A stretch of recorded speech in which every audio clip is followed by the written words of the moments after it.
The world is not fair, and the sooner you accept this brutal truth, the sooner you can stop being its victim. Right now, while you're watching this, someone less intelligent than you is commanding more respect. Someone weaker than you is wielding more influence. Someone with fewer skills than you is living the life you want, simply because they understand the dark psychology of human nature. You've been programmed to play by rules that others broke long ago. You've been conditioned to be nice while others are being strategic. You've been taught to wait for respect while others are taking it. The game is rigged, but not in the way you think. It's rigged against those who refuse to learn its real rules.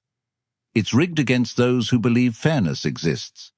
It's rigged against those who think good intentions matter more than psychological dominance. 500 years ago, Niccolo Machiavelli decoded the true mechanics of power and influence. He discovered why good men finish last and why ruthless strategists rule the world. Today, I'm going to share 8 dark psychological principles that will transform you from someone who gets overlooked to someone who becomes dangerously confident, untouchable, and impossible to ignore. But I'm warning you, once you see the matrix of human psychology, you can never unsee it. Once you understand these principles, you'll never be able to play the victim again. Let me tell you about the moment everything changed for me. I used to be that guy who had all the right answers, but no one listened. I was intelligent, hardworking, genuine, and completely invisible. I watched as confident idiots got promoted over me. I saw manipulative people build empires, while honest people struggled. I witnessed charismatic sociopaths attract followers, while decent people ate alone.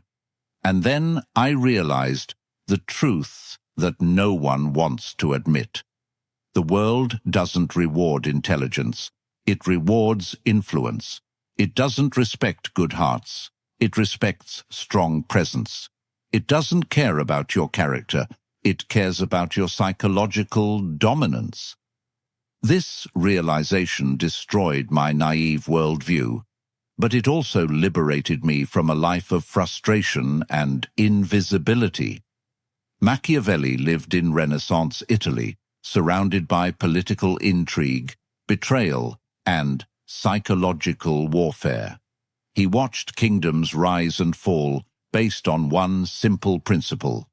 Those who understand human psychology rule those who don't. His observations aren't just historical curiosities. They're operating manuals for anyone who wants to stop being manipulated and start becoming magnetic. Being ruthless doesn't mean being cruel. It means being psychologically sophisticated. It means understanding that while you're playing checkers with good intentions, others are playing chess with calculated moves. Here's what I need you to do before we dive deep. Write this declaration in the comments.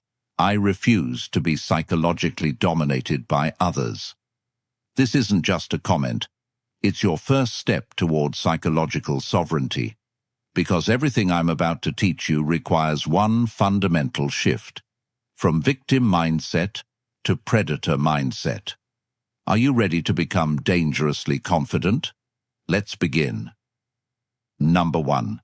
Fairness is a psychological trap. Here's the first brutal truth. Fairness is a lie sold to keep you weak and compliant. Every time you wait for fair treatment, someone else is taking what you want. Every time you play by imaginary rules, others are rewriting the game to their advantage.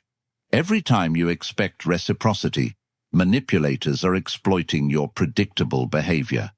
You've been conditioned to believe that being fair makes you noble. In reality, it makes you prey. Think about your own life. How many times have you given respect to someone who showed you none? How many times have you helped someone who never helped you back? How many times have you waited for your turn while others cut the line? This isn't because you're unlucky. This is because you're psychologically programmed to lose. Machiavelli observed, Men should either be treated generously or destroyed, because they take revenge for slight injuries. For heavy ones, they cannot. This isn't about physical violence. It's about psychological warfare. When you wound someone's ego slightly, they remember and plot revenge. When you psychologically dominate them completely, they accept their position and move on. Most people make the mistake of half measures. They give weak pushback to strong personalities. They set soft boundaries with aggressive people. They try to reason with those who operate on pure self-interest. This creates the worst possible outcome. You look weak, but you also create enemies who see you as a target they can eventually defeat. Here's what psychological dominance actually looks like. When someone disrespects you, you don't argue or explain why they're wrong. You simply demonstrate through your actions that disrespecting you comes with immediate and severe social consequences. You don't negotiate with people who don't respect your worth. You don't try to convince people to treat you better. You create situations where treating you well is in their self-interest, and treating you poorly costs them something they value. Stop being fair with people who aren't fair to you. Start being strategic with people who only understand power dynamics. Number 2, ruthlessness is emotional discipline. Most people think ruthless means losing control and lashing out. They're completely wrong. True ruthlessness is the opposite. It's ice-cold emotional discipline. Ruthless people don't get angry. They get strategic. They don't react emotionally. They respond calculatedly. They don't make decisions from hurt feelings. They make decisions from logical assessment of what serves their interests. This is why emotionally reactive people never build real influence. They're predictable. They can be manipulated by anyone who knows which buttons to push. They give their power away every time someone makes them lose their composure. Psychologically dominant people understand that emotions are information, not instructions. They feel the anger, frustration, or disappointment, but they don't let these feelings control their actions. Let me give you an example. Someone publicly embarrasses you or tries to undermine your reputation.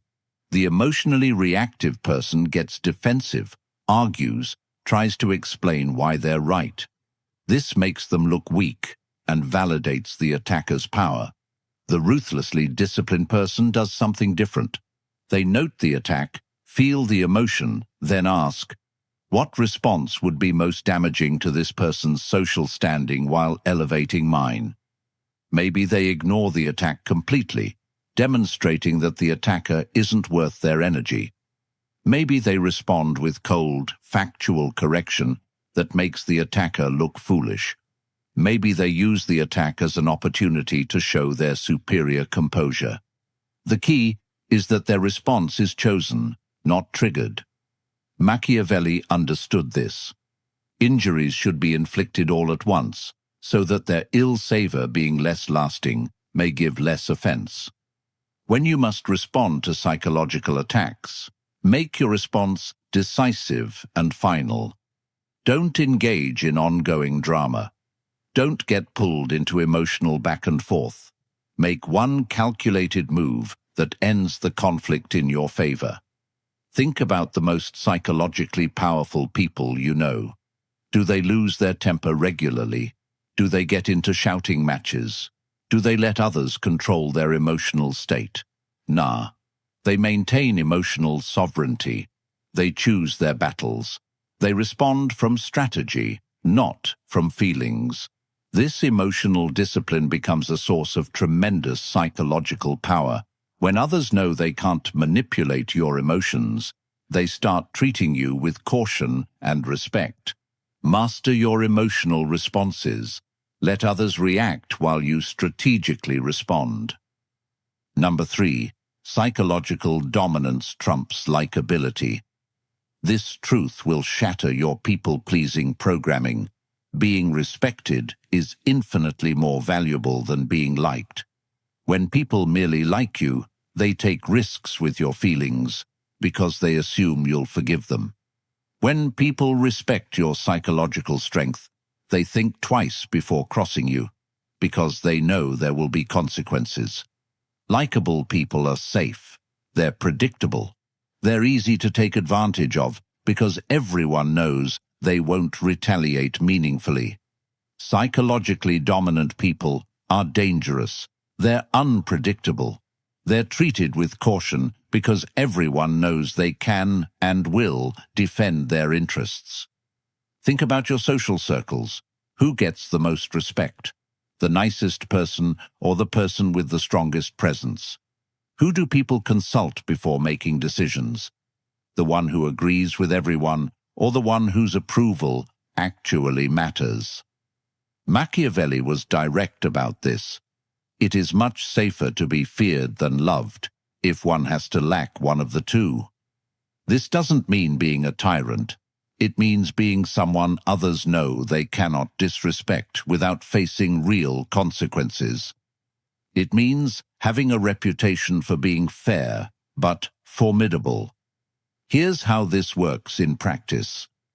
Likeable people say yes to requests they don't want to fulfill because they fear disappointing others. Dominant people say no without guilt because they prioritize their own interests. Likeable people accept disrespect and hope it will stop. Dominant people address disrespect immediately and decisively. Likeable people try to be included in everything. Dominant people are selective about what deserves their presence. Likeable people explain and justify their decisions. Dominant people make decisions and expect others to adapt. The psychological shift from likability to dominance is profound. Instead of asking, "Will they like me if I do this?" you start asking, "Will this action increase or decrease my social power?" Instead of trying to make everyone comfortable, you become comfortable with others' discomfort when it serves your interests. Instead of seeking approval, you become someone whose approval others seek. This isn't about becoming an asshole. It's about becoming someone whose respect must be earned, rather than someone who gives respect freely to those who don't value it. Build psychological dominance through consistent demonstration of your standards and boundaries. Let others compete for your approval instead of competing for theirs. Number 4, decisive action creates psychological superiority. Here's where most people destroy their influence. They make weak moves repeatedly instead of strong moves rarely. Psychologically weak people constantly threaten consequences they never deliver. They give multiple warnings that train others to ignore them. They try to control through nagging, pleading, and emotional manipulation. This creates a terrible reputation. Everyone knows you're all bark and no bite. People learn to tune out your complaints because your warnings have no real power behind them. Psychologically dominant people operate differently. They give fewer warnings, but when they act, their actions are decisive and memorable. Machiavelli observed, "If an injury has to be done to a man, it should be so severe that his vengeance need not be feared." In psychological terms, this means when you must demonstrate your power, make it so clear and final that people understand not to test you again. Let me give you a concrete example. Someone in your social circle consistently disrespects you, interrupting you, dismissing your opinions, making jokes at your expense. The psychologically weak response is to keep asking them to stop, getting frustrated, complaining to others about their behavior. This actually reinforces their dominance because they see they can affect your emotional state without facing real consequences. The psychologically dominant response is different. You document the pattern, then you act once and decisively. Maybe you publicly call out their behavior in a way that embarrasses them. Maybe you exclude them from something they value. Maybe you demonstrate your social power, by turning others against their behavior. The key is that your response is disproportionately strong compared to any single incident, but proportionate to the overall pattern of disrespect. This creates psychological impact. Others see that disrespecting you has real costs. They also see that you're not someone who makes empty threats. When you act with force. This principle works in all areas of influence. Instead of constantly trying to convince people of your value, you occasionally demonstrate it so powerfully that the lesson sticks permanently. Instead of always being available and helpful, you're occasionally unavailable in a way that makes people realize they need you more than you need them. Instead of arguing your position repeatedly, you take actions that make your position undeniable. Make fewer threats, but follow through completely when you act. Build a reputation for decisive action rather than empty warnings. Number 5. Perception management is reality control. This is the most sophisticated form of psychological influence.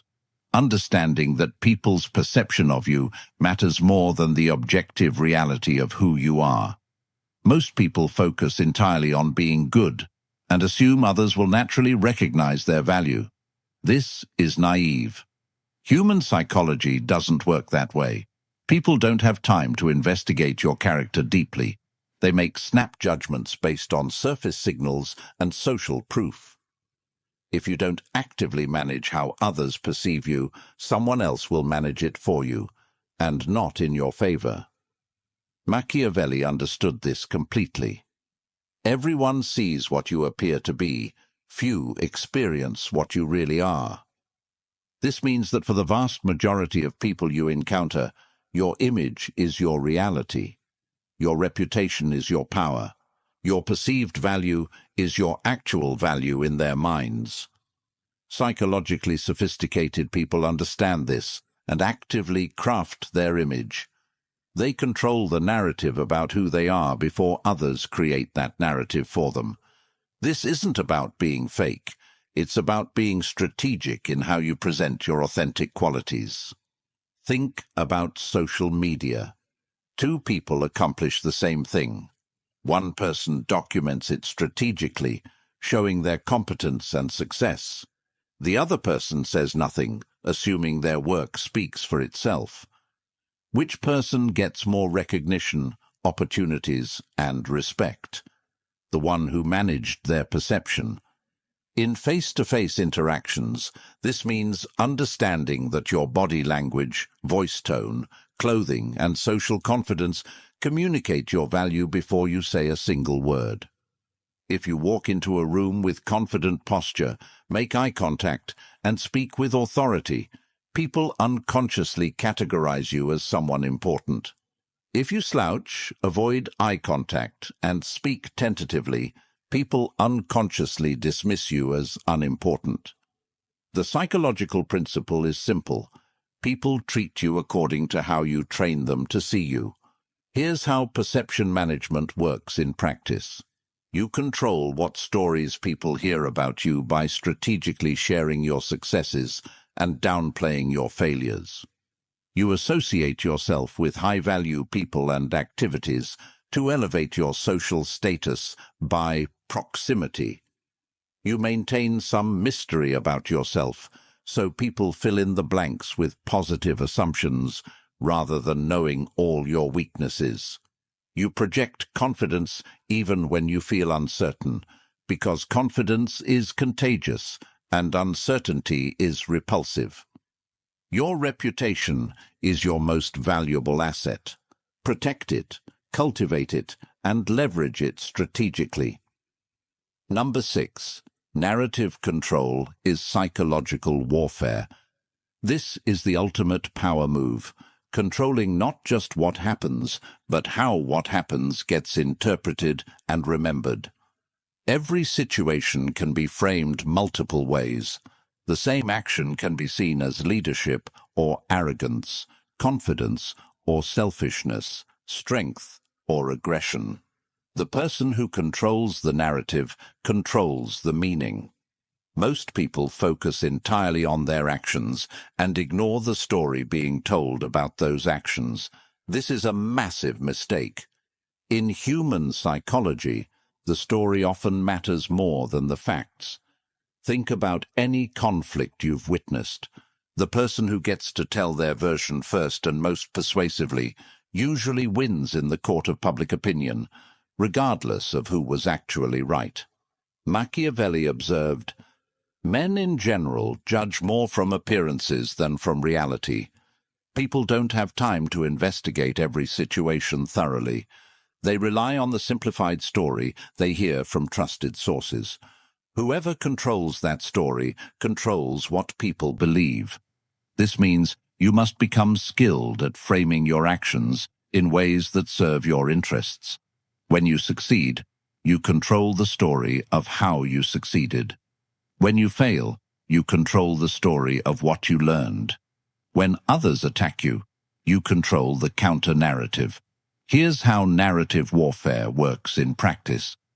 When you make a difficult decision that might be unpopular, you frame it in terms of principles and long-term thinking rather than immediate self-interest. When someone tries to make you look bad, you don't just defend yourself. You reframe their attack as evidence of their weakness or jealousy. When you achieve something significant, you tell the story in a way that highlights your strategic thinking and character, not just your luck or natural talent. Let me give you a concrete example. You decide to cut off a toxic friend who has been draining your energy. They might tell people you're selfish and abandon them when they needed you most. If you don't control this narrative, people might see you as heartless. But if you proactively frame the story, "I had to set boundaries with someone who was affecting my mental health and refused to respect basic friendship reciprocity," people see you as someone who values themselves appropriately. The same action, completely different perception. Advanced narrative control means anticipating how your actions will be interpreted and getting ahead of negative interpretations before they take hold. Always consider not just what you're doing, but how what you're doing will be perceived and discussed. Shape the story before others shape it for you. Number 7. Systematic consequences. Create psychological authority. The most sophisticated form of influence doesn't rely on emotion, threats, or manipulation. It relies on creating predictable systems where certain behaviors automatically lead to certain outcomes. This is psychological mastery because it removes your personality from the equation. People can't argue with systems the way they argue with personal decisions. They can't manipulate automatic consequences the way they manipulate emotional responses. When you base your authority on getting angry or making threats, you're giving others control over your power. They can push your buttons, manipulate your emotions, and negotiate with your reactions. But when you create systems where respect leads to access and disrespect leads to exclusion, you maintain complete psychological control. Machiavelli understood this. A wise ruler should rely on what is in his own control, not on what is in the control of others. Here's how systematic authority works in practice. Instead of arguing with people who don't respect your time, you simply become unavailable when they need you. Instead of getting angry at people who take advantage of your generosity, you quietly redirect your help to those who show appreciation. Instead of trying to convince people to treat you better, you create situations where treating you well benefits them and treating you poorly costs them. Let me give you a specific example. You have friends who always expect you to be the one who plans social activities, but they frequently cancel last minute or show up late. The emotionally reactive approach is to get frustrated, complain about their behavior, or give them guilt trips about being unreliable. The systematically authoritative approach is different. I plan activities for people who confirm attendance and show up on time. If someone develops a pattern of cancelling or tardiness, I stop including them in planning. You don't announce this as a threat or punishment. You simply implement it as a natural system. People who value your effort get more of it. People who waste your effort get less of it. This creates psychological authority because people start modifying their behavior to maintain access to what you provide. They can't argue with the system because it's based on logical consequences rather than emotional reactions. The most powerful part of this approach is that it's self-maintaining.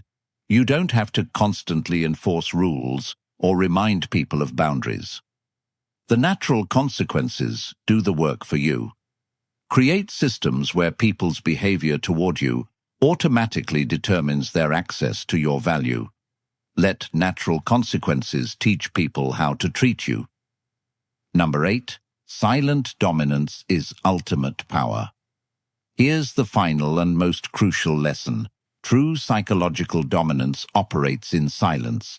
People who constantly talk about how tough, smart, or ruthless they are usually aren't. They're advertising what they wish they possessed, rather than demonstrating what they actually control. Real power doesn't need to announce itself. Real influence works behind the scenes.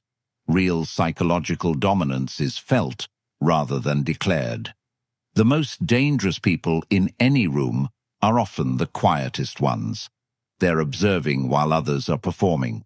They're calculating while others are reacting. They're positioning while others are posturing. Think about the most psychologically powerful people you've encountered. Do they constantly remind you of their power? Do they brag about their influence? Do they threaten people who cross them? Nah. Their power is assumed, not announced. Their influence is demonstrated through results, not through declarations. Their dominance is felt through presence, not through words. Machiavelli captured this perfectly. The lion cannot protect himself from traps, and the fox cannot defend himself from wolves. One must therefore be a fox to recognize traps, and a lion to frighten wolves. This means you must be strategically intelligent when situations require cunning, and psychologically forceful when situations require strength. But the key is transitioning seamlessly between these modes without telegraphing your strategy. In practical terms, this means your competitors don't see your moves until it's too late to counter them. Your allies don't know how you're positioning them until they benefit from your positioning. Your enemies don't realize you're undermining them until their influence has already crumbled. Silent dominance looks like this. You work on building influence without announcing your ambitions. You position yourself strategically without making your strategy obvious. You gather information about others while revealing minimal information about yourself. You build alliances that serve your interests without making the alliance obvious to your competitors. You undermine those who work against you without them realizing the source of their declining influence. This isn't about being sneaky or dishonest. This is about understanding that strategic discretion is more powerful than tactical transparency. When you operate with silent dominance, people start experiencing your power without understanding how you acquired it. This makes your influence seem natural and inevitable rather than calculated and aggressive. Build your psychological empire quietly. Let others make noise while you make strategic moves. Demonstrate power through results, not through announcements. Here's the final truth that will determine whether you remain psychologically dominated or become dangerously confident.